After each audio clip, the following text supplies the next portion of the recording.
No introduction. She's a dedicated professional with a fantastic sense of humour. Gabby is one of the UK's leading broadcasters and has been recently recognised with an MBE. The honour is for services to sports broadcasting and promotion of women in sport.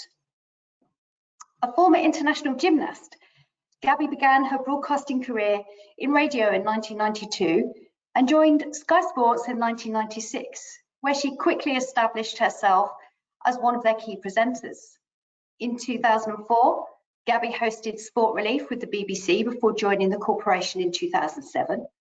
And while at the BBC, Gabby has presented many shows, including Final Score, Inside Sport, the Invictus Games, Match of the Day, and the Six Nations, to name just a few. She is also now a regular presenter for Amazon Prime Video sports fixtures. And Gabby is also a prolific writer and has more recently entered the ever-growing podcast world, launching her chart-topping series, The Midpoint. And if you haven't already discovered that, I do seriously suggest that you check that out. Okay, Gabby, welcome. Our session today is going to cover women in midlife, and particularly, I guess, how it relates to employment, being at work, how women can navigate their way through that, and how employers can help women through this phase of their life. So if I can start with a general sort of contextual question, what issues have you faced in reaching the midpoint of your life as a female? Hi, Pippa. Thank you very much for having me today. Well, if I go back a little bit as to why I started the podcast, in theory, it started a long time before lockdown. In practice, I started it when we went into the first lockdown because I had time on my hands. But the idea was actually kind of germinated long before that, well, maybe about a year or so, when I had one of those moments. It was kind of opposite of a eureka moment where I kind of passed a mirror and saw myself as other people must see me. In my head, I was still 26. And although I look at myself in the mirror every day because I'm human, I was like, oh, I just had that moment where I go, oh, I am older, but I don't feel older. And I feel like I have a lot of the same kind of enthusiasms. And then I started kind of being more analytical about my life and where I was and thinking, gosh, I am kind of probably halfway through. I'm lucky enough to have a lot of relatives who've made it to 100. So I'm very optimistically thinking my midpoint is 50. But whether or not I live to be 100 is neither here nor there. I'm clearly in that age bracket of kind of midlife and middle-aged. And then I started looking at this middle-aged concept and how it's traditionally been seen as kind of a bit beige and kind of boring. And at the beginning, the idea for the podcast was actually more about giving people kind of inspiration from other people's stories about taking chances, doing things in midlife that aren't kind of just settling, whether it's making a big career move, whether it's making a big change to your family life, whatever it is, having that kind of bravery. And the more I was doing the podcast, which I was really enjoying, the more women came on, started talking about the menopause and started talking about the physical changes. And I was obviously at that kind of age, perimenopause, but didn't even know that word existed. I didn't even know what that was at that point. So I was kind of going on my own voyage of discovery through some really amazing people that I was chatting to. And then what became apparent to me was how important those conversations were to have with men as well. It wasn't just about, women to women. And so I always try and keep each series a 50-50 split because I think everybody needs to be in the conversation. So it kind of started out, it was completely self-serving podcast, obviously, totally selfishly motivated, wanted to know where I was in life and how I was going to navigate the rest of my life. But it's been a joy, and I'm kind of up to about 32 episodes now, I think, about to start series 5. And what is lovely is how many people want to have this conversation. I'm sure, as we'll discuss in the next half an hour, 45 minutes or so, it's becoming so much more easy to have the conversation, I think, because of the generation of people who are in this age group now are women and men who've come through a lot of social changes, women who are getting to the top of their careers in a way that perhaps 2 generations before they didn't, and they didn't have those opportunities. And so from a career point of view, there's a lot of interesting things to explore. So that's kind of how the whole podcast came about. And then how I think I'm somebody who, when you get interested in an area, I really like to kind of research it and look into things and find it fascinating. How does the law pertain to this area? What's going on with, women in the workplace? So it's been a really interesting couple of years, actually.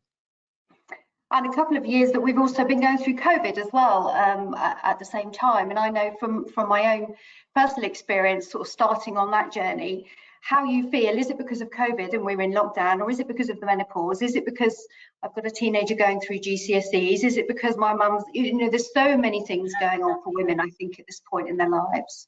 Yeah, a lot of my early kind of feelings, emotional feelings in 2020, when I was doing the podcast, I definitely had lost a little bit of oomph. And I'm somebody who has a lot of enthusiasm, a lot of positivity. I'm surrounded by lots of, you know, my husband's a very positive bloke, and I kind of try and keep that, you know, energy level in the house. And I was finding things.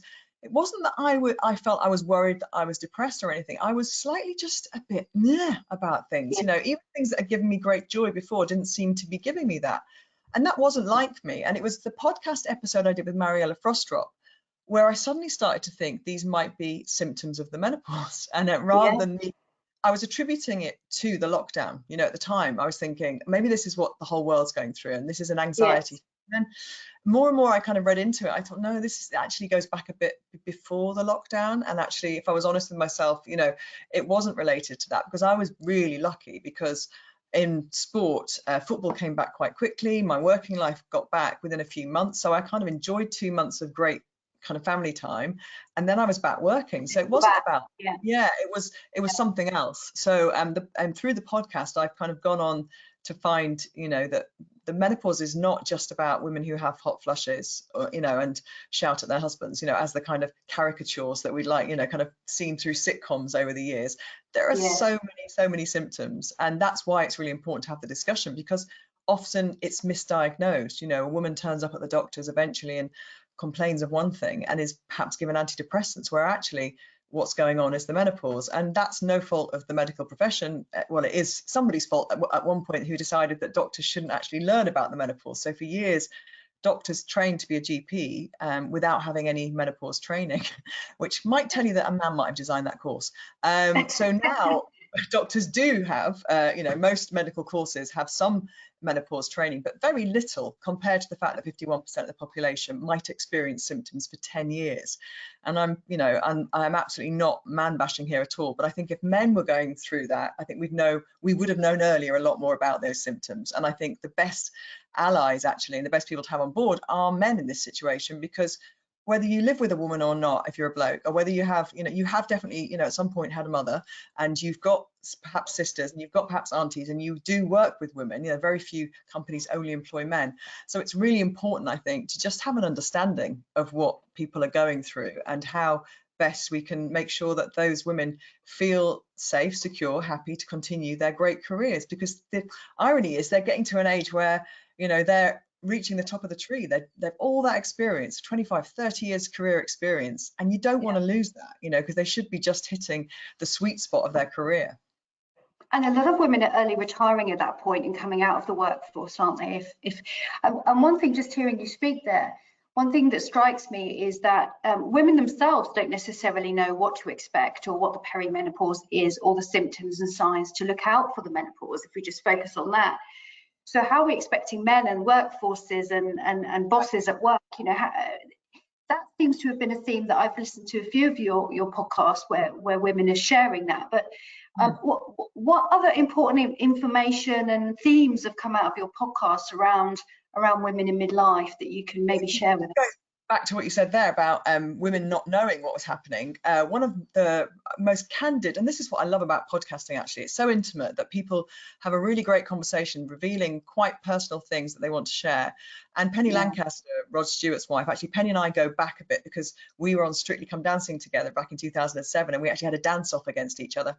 She got through, I didn't, but hey, and ironically, we did a program together called Birth Night Live, where we were hoping to get Britain's first live birth experience on Channel 5. We didn't manage it. We got some quadruplets who were born by cesarean, but hey ho, you can kind of, you know, you can only fudge like live TV so much.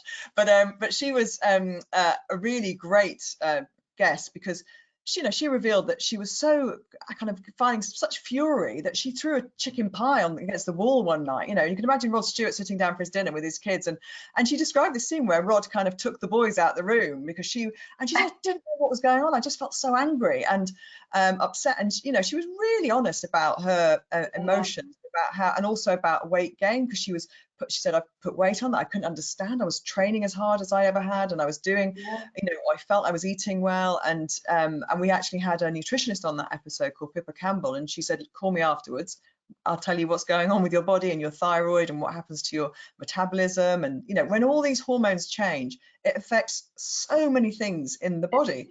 And if you're not aware of it, you might not be aware that certain things perhaps don't agree with you anymore in terms of food, and change the way you exercise, or perhaps white wine isn't the drink for you anymore.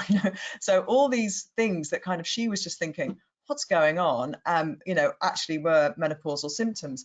And I think it's when women like her with a high profile discuss those things, I think it's really powerful actually to realize that a bloke like Rod Stewart, who's been through a few wives, had never got to this stage with his other wives before. So he didn't know what was going on. He's in his 70s, isn't he, and he's kind of going, what's happening? But he was a really good ally for her, and clearly she feels completely confident in her relationship with him that she can talk about this publicly. So I think it's really important to have those candid conversations, because whether or not you have really extreme symptoms, or whether you just manage to kind of like skirt through, something will change, something happens. And so I feel like knowledge it's always better to be armed with that knowledge, isn't it, before you're kind of hit by the tidal wave of whatever is coming. So I'm really delighted with how those conversations have kind of punched through, and people like Charlene Spiteri talked really candidly about her sister's experiences, which led to her, kind of potentially, her marriage breaking down. And this is a really sad thing as well, because often if the man isn't really kind of in touch with what's going on and isn't kept in the loop, he thinks it's him. What's happening? Why does my wife, does she not find it attractive? Relationship. And actually, if it's something that, if the woman decides to go down the HRT route, can be sorted out really quickly, and she can get her oomph back. So I think when I watched Davina McCall, she was also on the podcast, when I watched her documentary, the statistic that really punched out to me was that only 10% of women who are eligible for HRT in this country are on HRT. And there's lots of reasons for that. I've pointed one of them out to be the education of doctors prescribing. Two, also the cost, and now we have a law being passed through Parliament that's going to give women effectively free HRT in England, although there'll be one charge a year as opposed to a charge every month. So those things have been barriers. And actually, if women are more educated about what HRT is, because for many years there was this very negative kind of connotation with it, and there are many positive health benefits for being on HRT, and obviously hormones are much more prescribed, the balance is prescribed for you, as opposed to it being kind of a one size fits all, how it potentially was in the past. So there's so many changes in this area, positive changes, that I think need explaining and talking about, and it's only through candid conversations, I think, that you're going to punch through to the truth, really. And one of the themes and something I've been aware of is this brain fog as well. And again, what you were describing there is women as well at work and in the workplace may not understand why they're feeling differently about their job or their workplace. As we said, many do leave work around their 50s, and that's a loss to society, as well as to the employer, and potentially as well as to the female. And we've put in sort of peppy menopause support services throughout all of our health plans to support women and give them the information, because I think the first point is knowledge and information and education, as you referenced there. But do you think workplaces, I mean, workplaces is a generic term these days, and it can mean many different places, but do you think employers and workplaces are set up for supporting women through this midlife journey? I mean, I obviously work in quite a specific environment. I mean, I'm not in a kind of regular office environment every day. I don't work necessarily even with the same group of people every day. So my experience is probably not atypical, if you like. But I think if you, and the working, as you kind of point to there, the working environment is not atypical anymore, is it? A lot of people are still working virtually, or at least partially virtually, and you might not spot something with somebody going on because you're not seeing them every day. You're not noticing their behavioural patterns change or things happen to them, and they might be working more in a more isolated way themselves and wondering if those things are to do with that. And so even if this conversation was to happen on a platform like this, or there is some way of accessing information on a platform like this, it's got to be of benefit to everybody in the business. I think a really good friend of mine works in a very, very high profile, very, very high net worth kind of financial business, that she is on the board, the only woman. And when she was heading into her late 40s, she said to me, I'm going to be on taking hormones because I cannot leave that board. I do not want to be the woman that walks away from that board when I'm the only woman on that board. And I also don't want to, what's going to happen to me in that period of time to be a reason to, that seems ridiculous that I would let that be the thing. I love what I do. And and she obviously is in a very powerful position, so she can then influence the rest of the the workforce. So you need women kind of who are near the top of the tree as well to keep doing the talking, because obviously other women who might not feel quite as empowered, whether they're not feeling that they have that voice within a business. So I think that's where men also need to have that conversation. And I know my husband and I have had really candid conversations, and he's talked to a lot of his male friends, and he sat down at a rugby match in Cardiff in the autumn, and two old blokes sat next to him. They were in their 60s, and I shouldn't say old anymore, should I? Because my husband's 50 in a month's time, so he'll soon I'll be saying that 60 is really young. Relative. Yeah, but these blokes had seen me that morning on BBC Breakfast News, because it was the day after Caroline Harris's bill had gone through Parliament, which is the HRT bill. And they said to him, "Oh, we saw your wife on BBC Breakfast." And they said, "Do you agree with all that stuff?" And he was like, "Agree." He said, and they didn't even know quite how to the conversation. They said, "Do you talk about that kind of stuff?" And Kenny was like, "Well, yeah, because I want to know what's going on with my wife, and I don't want us to, drift apart because of something that actually is going to happen, and we need to know how it's how it's going to manifest itself." And they were like, yes. And I think there is a generational thing about ickiness almost. I think if you look at puberty, is a conversation that we have kind of, we understand what happens in puberty, because when we have kids we want to know what's going on. And I think the way even fathers kind of deal with their own daughters kind of puberty is much more holistic and much more involved than, say, it was 2 generations ago. And my daughter is completely comfortable at 16 with saying to her father, "Oh, when you pick me up from school, could you bring me some pads or some tampons?" I mean, she would say that to, I would never have said that to my father. I would have been absolutely mortified at the idea that he knew I even had a period. So that gives me great hope, because that conversation normalizes periods, which is so it should. It's something that happens for 50% of the population. Have it for a very long time, for a quarter of the month, so that is great. And then we just kind of have to look at this period of life in the same way. I think that it's something that is going to happen, and it's going to have physical manifestations for some women. It's going to be quite powerful for some women are going to experience it quite deeply, and understanding that for everybody, I think, will lead to a much more inclusive environment in the workplace, because obviously you don't want to, as I mentioned before, you don't want to lose that talent. But also, we know we've got an aging population, right? We are not going to be able to suddenly say that everybody can retire at 50. We're going to be working, our generation are going to be working longer than the generation ahead of us, and the generation coming up are going to be working longer than us. So unless we can suddenly produce babies from somewhere, so we are going, and I think personally, I want to be able to keep working. I might not want to work as much as I do now, but I want to keep working because I enjoy it. It keeps your cerebral matter going. You talk about brain fog. I don't think there's anything that would slow me down more than stopping work, so I want to keep working to keep my brain activated and motivated and working well. I mean, that was one of the things as well that I've always been really good at. I did a law degree initially, and I was always really good at learning kind of things, facts and stats and regurgitate. Right.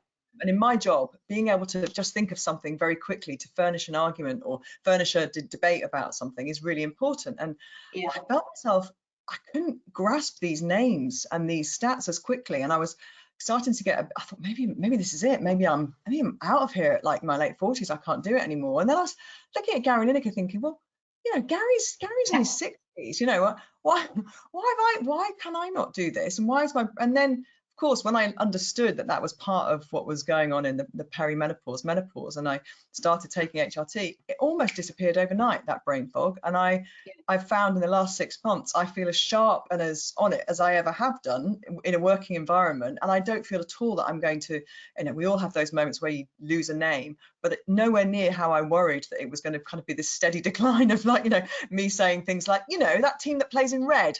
Oh, the one that's up near the northwest. What's it called again? You know, because I was just getting to the point where I was like, oh, I've forgotten his name. I can't believe I've forgotten, you know, Mo Salah's name. So I'm that part of it for me was really important, because that was so linked in with my identity as well, you know, because that's the other thing. You kind of don't want to lose yourself. Who are you? You know, and that whole questioning kind of thing in midlife that happens anyway. If you start to lose what you see as your kind of, you know, your core and who you are, that could be a very lonely, dispiriting experience. And I think women's activity levels can sometimes diminish at this point in their lives. So as we mentioned, they've got kids, they've got work, they've potentially got parents looking after. They may not feel like going out and getting active, but actually it's a really important phase of your life where you should remain active for very good reasons, as we know, around osteoporosis and other things. Has activity levels for you changed significantly? Do you see that in friends around you? How's that changed? I've been really, it's really important to me to be active. I think it is possibly the most, for me, it's the most powerful thing linked to my mental health. And if I exercise, and I've known that my whole life really. I used to be a gymnast, and when I finished competing, and it's about 18, I started just kind of running to do something, and then realized how important that movement was, even at that age, to me, you know, feeling positive. And so because I've had that in my life for such a long time, I know I'll never not do it. But what I've noticed, because I do like to train quite hard and push myself, I wanted to know what was going on with my ability to retain muscle, which clearly when your hormones are depleted, it's much harder to retain muscle. And, you know, if you stop training for a few weeks in your 20s, you hardly notice it, you know, and then you pick up really quickly. Well, that's not the same in your 40s. You know, when you stop, it's almost like becoming a beginner again if you have a month off. So understanding those things is really, and that's why, you know, we're constantly being bombarded with messages, or the publications that I read, about it's better to do a little often than to do, you know, a blast of kind of some crazy session once every 2 weeks. You know, half an hour a day is better than you know, kind of giving yourself a near heart attack on a bike, you know, once every few weeks, because your body needs that ticking over, and the muscles need it. The osteoporosis prevention needs it. Weight bearing exercise is so important. So I make sure I always keep up with that. I love Pilates, but that alone is not going to be enough to keep the osteoporosis at bay.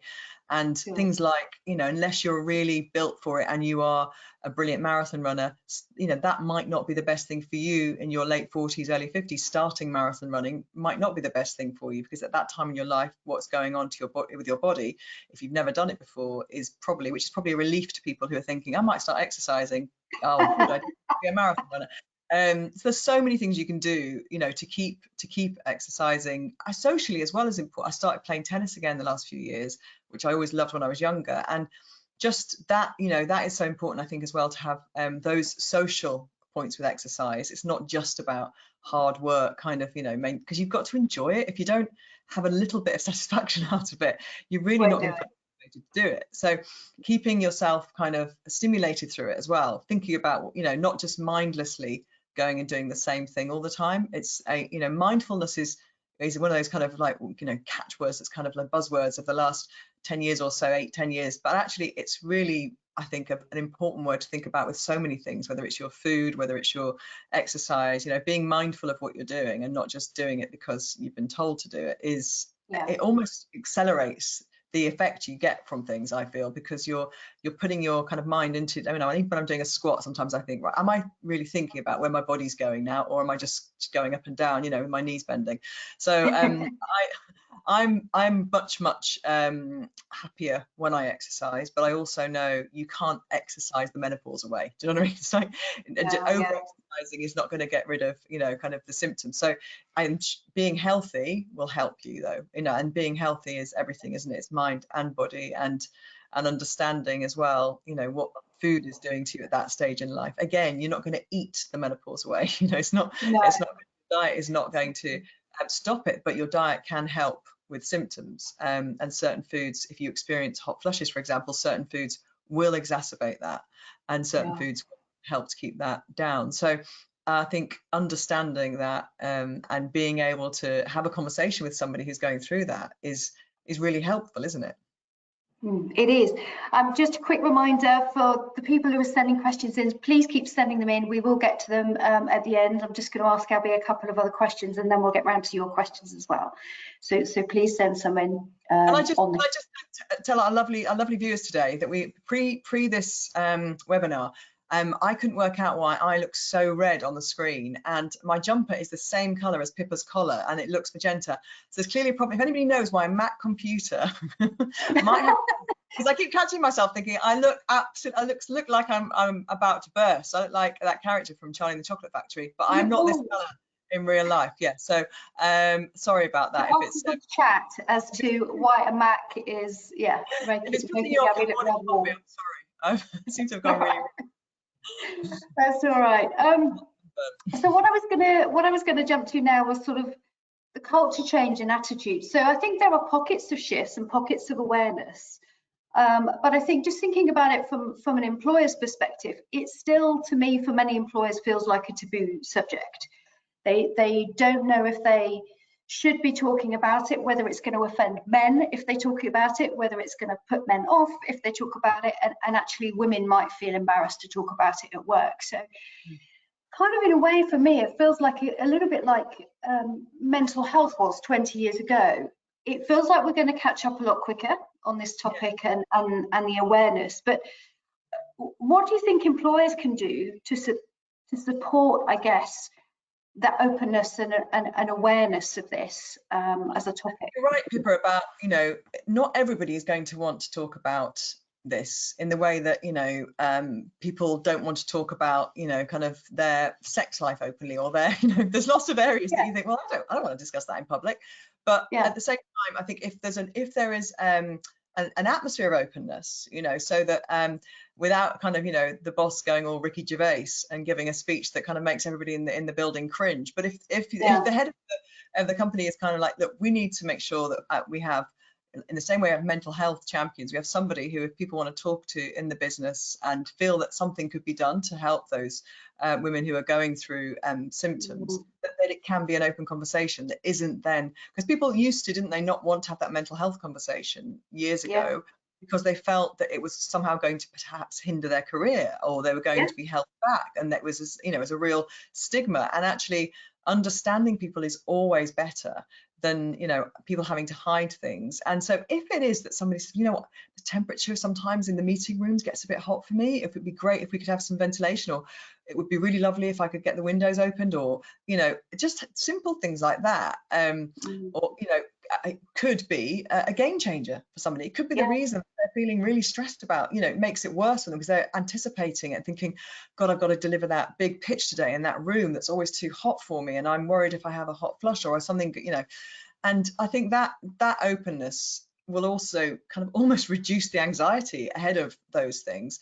So you know, every company is going to have different ways of doing things, but I think it's just that feeling that nothing really is off limits to be able to chat to a person, somebody who's almost been nominated, and it doesn't have to be a woman, you know, it could be a bloke, and it doesn't mean that, you know, they're going to know everything or have all the answers, but at least they can then take, you know, that woman's situation, that question, that, you know, a concern, and do something about it. I think it's the feeling that knowing that somebody might be able to help you is better than feeling like there's nobody here that will understand, I can't talk to anybody about it, the only thing I can do is leave the business. You know, that would be a waste of talent. And I'm sure any boss who values his workforce and the people he works with would be really heartbroken to think that that was a reason that somebody would leave a business because they wanted a bit of extra air conditioning. Yeah, absolutely. And I guess the other thing that, again, has struck me as we've been talking through is we all know throughout our lives that diet, nutrition and exercise is important, but it's even more important, I think, as you go through these hormonal changes in life. So for me, it strikes me one of the best things an employer can do is support and encourage all of their workforce, not just women, to eat healthily, get regular activity, get their steps up. And I think the hybrid working environment that we talk about all of the time at the moment, it would seem, where maybe people can work from home a little bit more, where they can fit in some more of those activities, where they can be the master of their own sort of schedules. That strikes me as something, again, an employer can do to support people. It's empowering, isn't it, that? Because say you were decided on it was going to be a 3 days in the office, 2 days at home split, for example, and your commute is an hour and 20 minutes each way. You know, that time could be so valuably used for exercise and for making sure that you've got the right food in the house. You know, you're not grabbing unhealthy snacks, and by that stage in somebody's career, you know that they're going to be able to produce the volume of work that they do. That's not going to go down through them working at home, but actually what you're going to do is potentially increase their value to the business, because they will be feeling so much better for doing the exercise, they will be feeling better for eating well.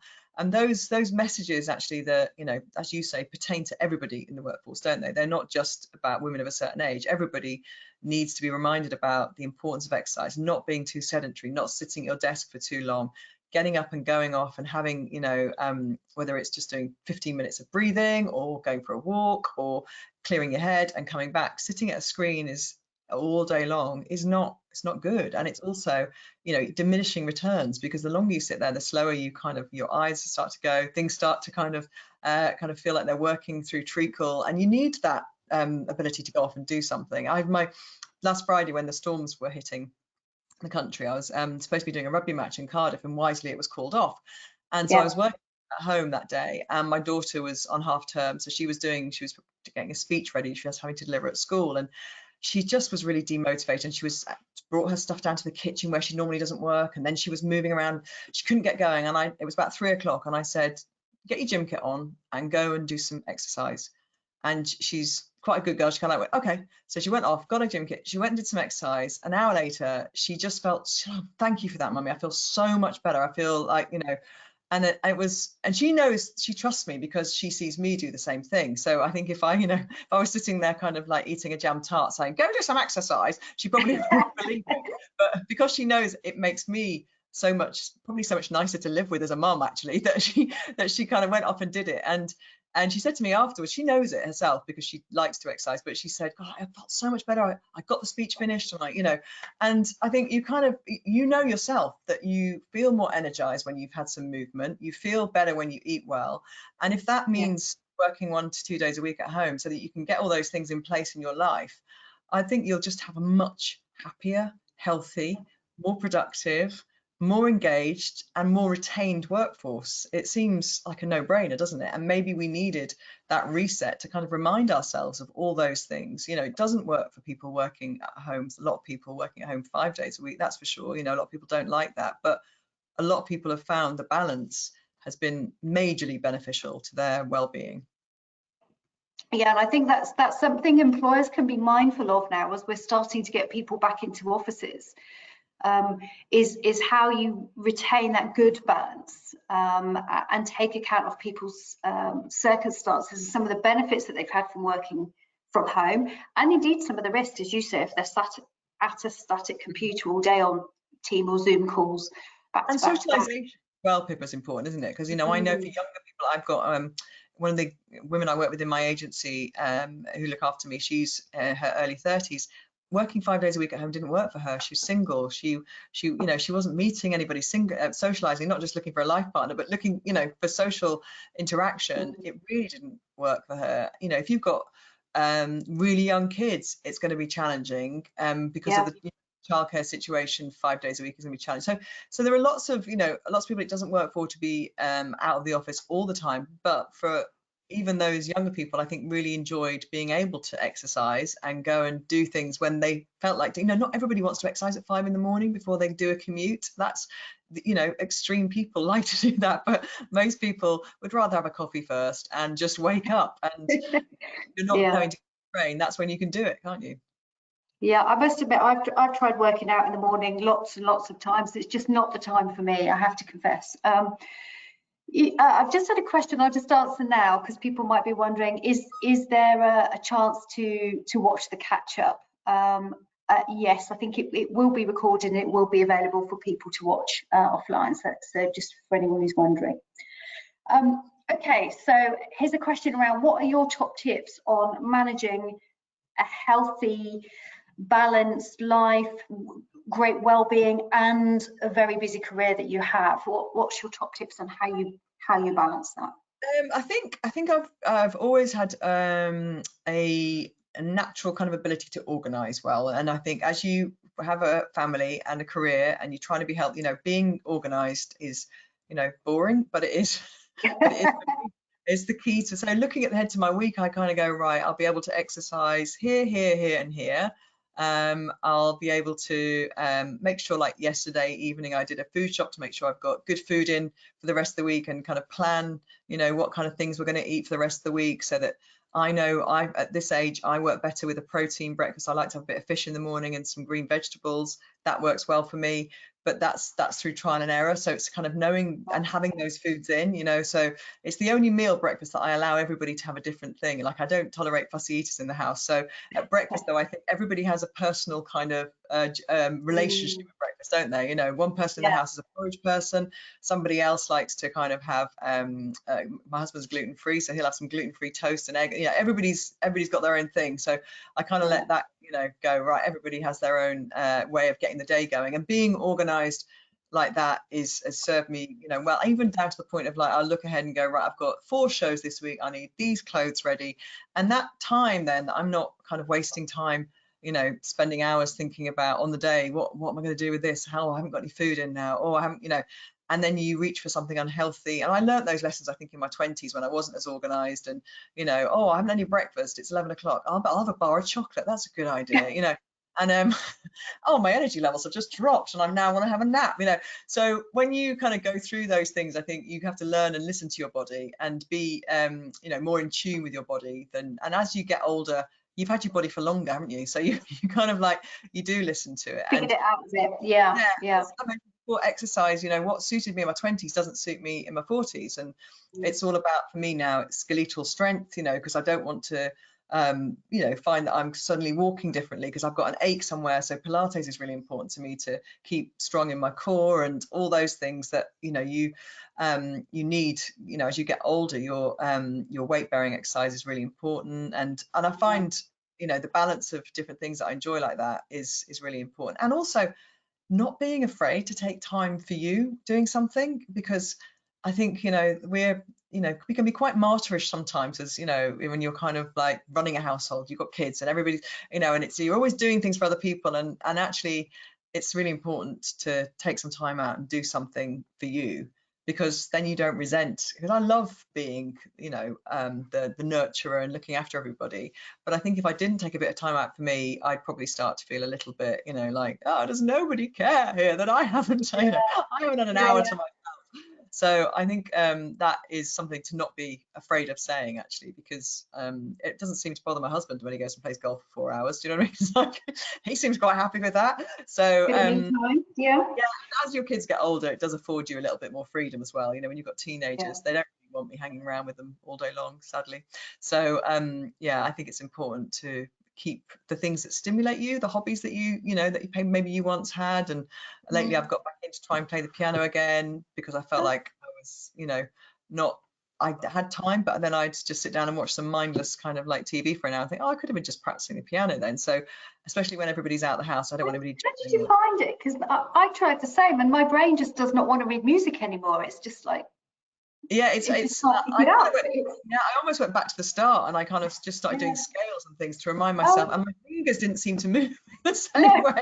So what's happened to my left hand? It just doesn't seem to. So I think, well, that's got to be a good thing for my brain. My right brain kind of like, the neural pathways, I think, will probably benefit from that. And the interesting thing was, because my daughter doesn't have lessons anymore, when she heard me doing it, about an hour later, she was sat down playing, and it was quite so I thought, oh, well, at least I've kind of like poked her into doing it, because I think you set an example, don't you, to your kids, and that is exactly, guys, and and they can see you looking after yourself as well. So I think it's really important to, if that's what nourishes you, playing the piano for half an hour, or drawing or doing something that is something where you're in this state of flow, isn't it? Yeah. Not everybody gets my husband loves going on long walks in the country, and I don't mind walking, but I'd rather walk for an hour and then play the piano than walk for 3 hours, so everybody's got their thing, I think. Yeah. So I think Signaling was what you were talking about there, sort of setting a good example, and it's something we talk about quite a lot from an employer's perspective, that if their senior team and senior people are talking about this stuff, if they're signaling that healthy eating is the right way to be by changing what's available at work in terms of the snacks, the food, if they've got restaurants, etc., around health and well-being. And one of the questions that we've got sort of speaks to that. So someone's put around the idea of the menopause champion or women's health buddy, that sort of thing. What sort of characteristics would make someone good for that role in your opinion? Does it need to be a senior female in the organisation to do that signalling piece, or can it be anyone? Can it be a group of people? What's your thoughts on that? I think it's interesting actually to make it a women's health as opposed to maybe just menopause, because that opens up other female issues that might make somebody more comfortable, first of all, with having that role, but also other people approaching. You might be more inclined to go and chat as a male if the person had a role that was women's health as opposed to just menopause. So that's quite a good kind of phrasing, if you like. And I suppose, like anybody who takes on one of those roles, it is to be open and available and wanting to learn more yourself about that area, and having a good listening ear, is great. And also then you're not going to be able to have all the answers. So it's always good to be able to point people to a good website or a good podcast or something that they can, it's one of the most rewarding things I think I've done in my career is my podcast from the point of view of feedback, because I didn't do it to be, a menopause champion or anything like that. But when I get these great messages back from women saying, "Oh my gosh, thank you so much. It's really helped me because I've understood this, this, and this," or people come up to me at a dinner or an awards or something and say, "Oh, when you had that conversation with Davina McCall, I realised what was going on. I hadn't understood before that this was, what it was." And I guess if it's not out there in a really easy way to kind of digest, then it's very hard, isn't it, for people to find the information. So the person who does take on that role perhaps just needs a bit of knowledge themselves about where to go, and this is a really good publication, this is a good website. You've got Dr. Newsom, who was on one of my podcasts, is an amazing woman who is her Balance app is a free app, which is a brilliant, anybody who's in this women's health role, I would always point women to the Balance app, because they can monitor their own symptoms and work out whether or not what they're going through is perimenopause or is it something else. So there are lots of tools now, I think, to arm yourself with. Publications. Mariella Frostrop's written a brilliant book. I get sent all these books now because of my podcast. So I've got a little mini library which is particularly focused on women's health in a certain period.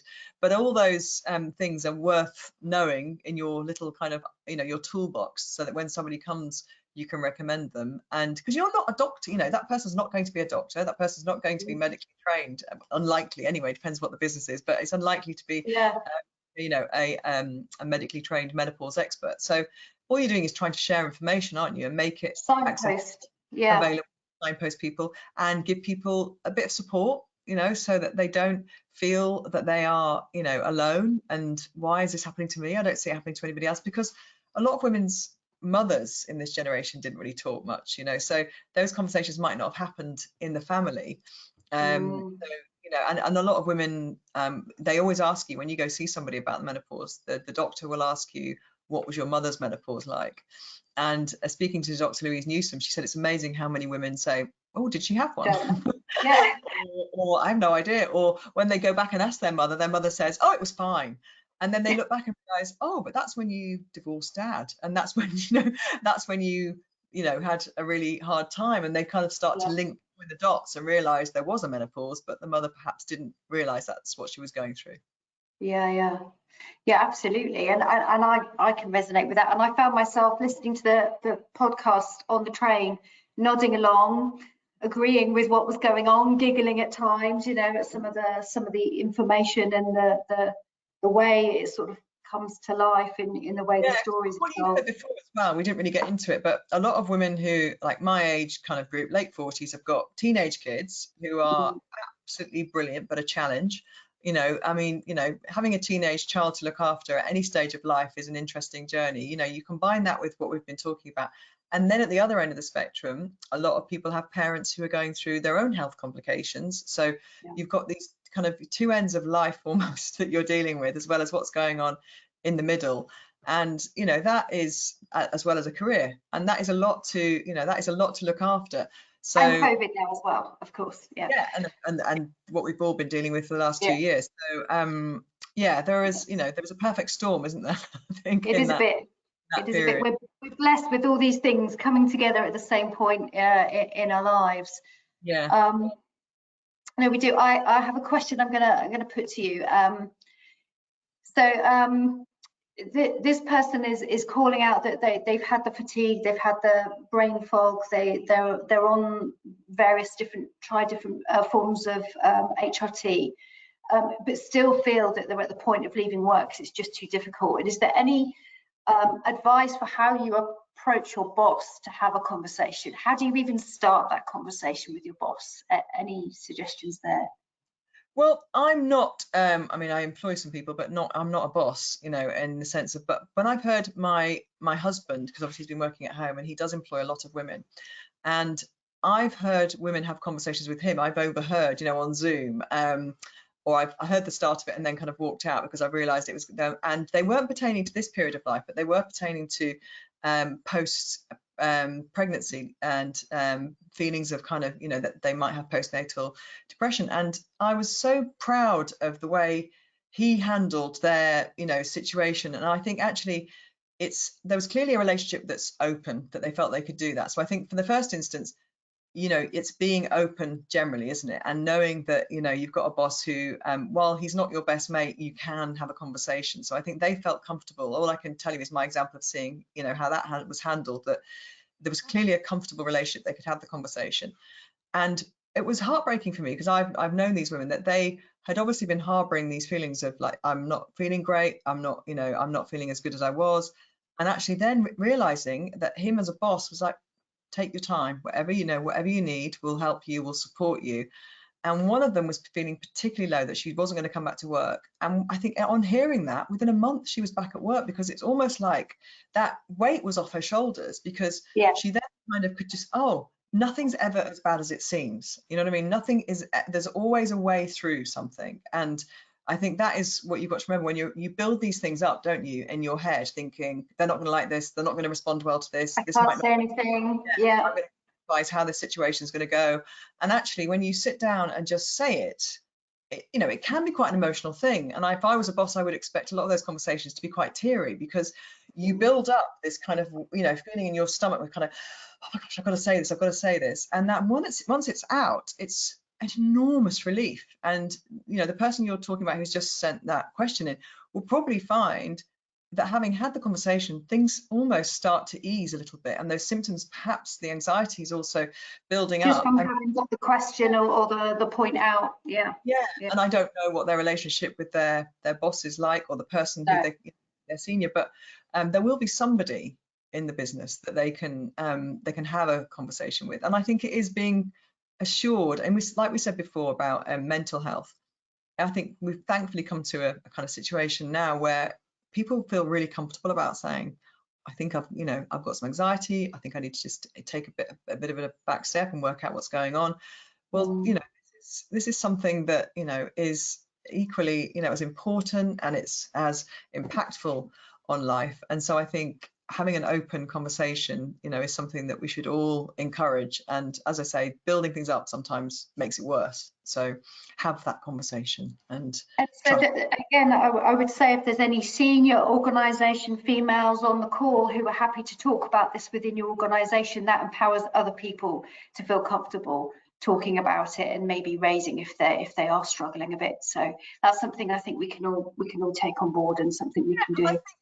I think it's mired this with all kinds of things, isn't it? Because if you think about historically, right, I've done a lot of reading kind of on this. You look at you go back to kind of like almost medieval times, and it was the hags in the village who were sent out because they'd reached that age and they were no longer a use to kind of like the society. And there's this, and so women have come a long way since that period of time, but there was this kind of feeling that when you get to a certain age as a woman, you know, when your fertility is no longer kind of, you know, there, that you're not useful almost, you're not, you know. And I remember when I had the conversation with a doctor I'd gone to have some blood tests with, and she said to me, oh, I don't think you're going to have many more periods. Are you okay with that? And I was like, I'm absolutely fine. I'm really fine. Well, a lot of women feel very emotionally tied to, you know, to that, and so I was looking at like, what an inconvenience, that's gone, fantastic. But you can then see that for some women that's a really emotional attachment, because, you know, that's very big. And I think understanding all of that will really help men who are dealing with, you know, women who have going through this. It is an emotional time for a lot of women, because of all the things we were just talking about as well, with, you know, empty nests and parents getting older. So just talking about it can alleviate a lot of that stress, and knowing that you're not alone, that there are lots of other people going through it, also I think is a massive benefit to any organisation.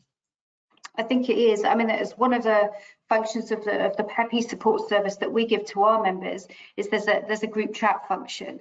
So you can go on there anonymously and just be chatting to anyone and everybody about what you're finding, what they found, you know, products that work for them, products that didn't. So I think that's like that kind of sharing.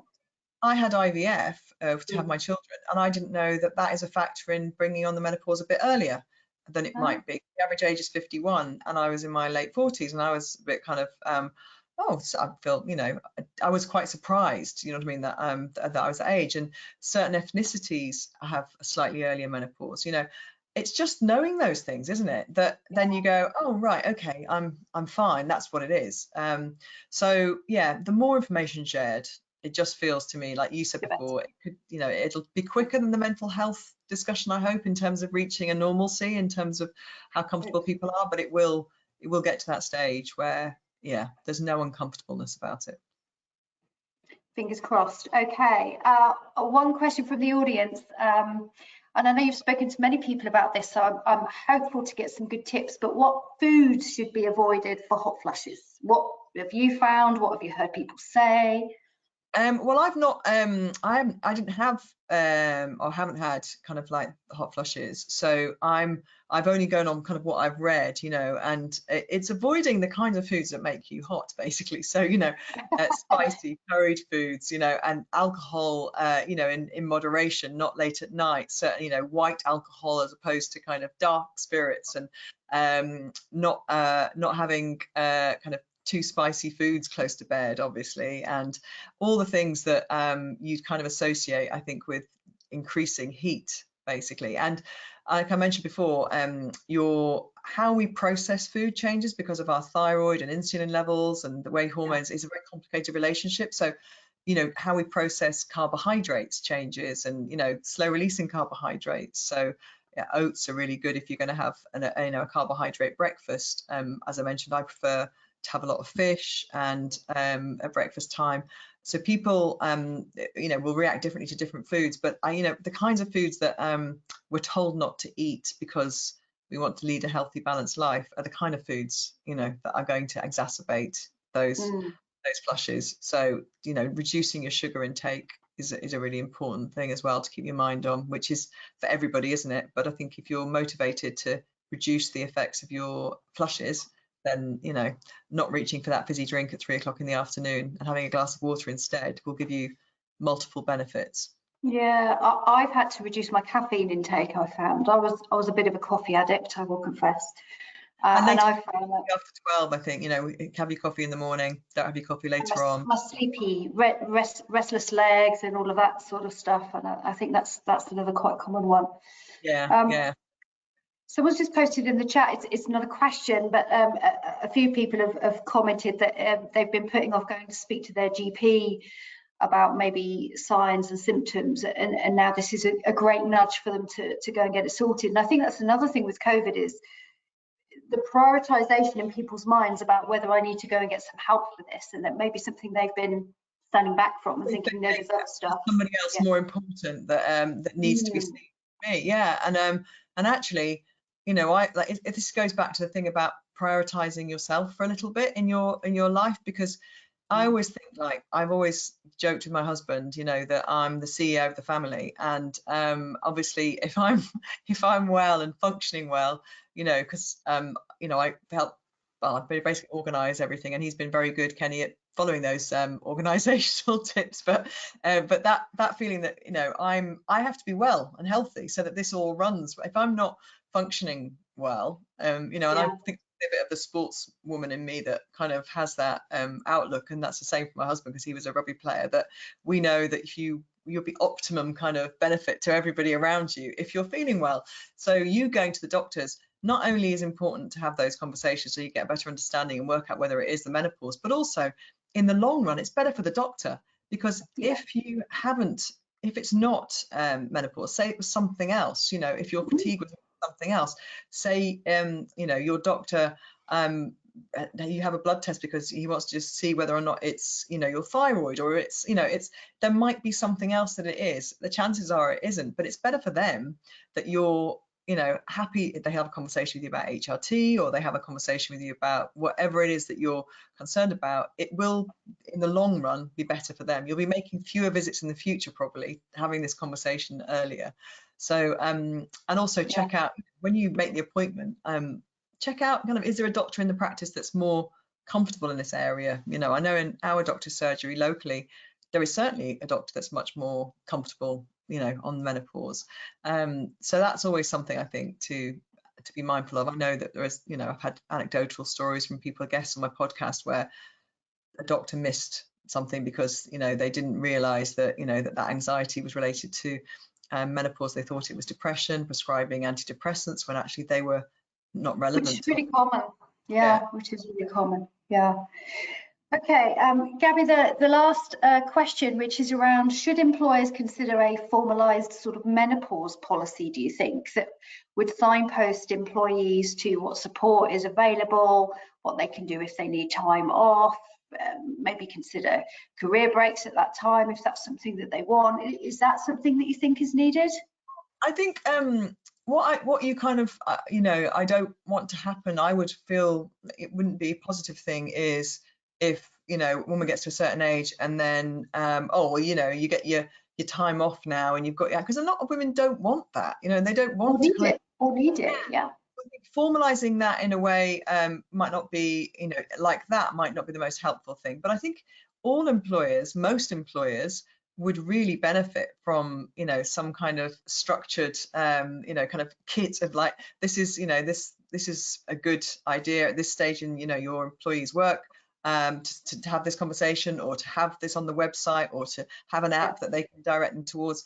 Maybe it's just like, you know, something on a notice board, whether that's a virtual or a literal notice board, about the Balance app. You know, if these symptoms, you know, are familiar to you, why don't you check out, you know, Dr. Louise Newsom's Balance app? That just little things like that, I think, would be beneficial. And, you know, younger people, I know I've had feedback from people in their 30s saying, oh, I listened to your podcast because I really liked this guest, and it made me ring my mum and say, I think you might be going through, you know what I mean? So I think all those kinds of kind of tips and hints would be quite easy to deliver in a very you know, not a threatening way that feels like, you know, it's everybody else feels alienated by. And also, as I said before, you know, it's not a conversation that everybody wants to have over the canteen every day, you know, but just having, you know, canteen sounds very old-fashioned, doesn't it? But, you know, in the workplace restaurant, but having something that is, you know, there, and they know, and then they just know it's being thought about, and that actually somebody in the business has thought about this, so it's aware of it and understands conversation. That's excellent, Gabby. I'm afraid that hour has gone very, very quickly, but it's flown by. So thank you for your time. Of loads of really positive and inspired people on the chat who've really enjoyed the conversation. So we'll just remind everyone to check out your Midpoint podcast, because I know I've found them very useful as well, and we've referred to them throughout this. But and there's lots of funny, interesting blokes on there who don't talk about menopause at all. Actually, exactly, not just that. So there's all kinds of conversations. But thank you so much, Pippa. I've really enjoyed chatting to you, and thank you for listening to some episodes as well. No, that's great. Thank you very much. Thanks, Gabby. Thanks, everybody. Bye-bye. Bye.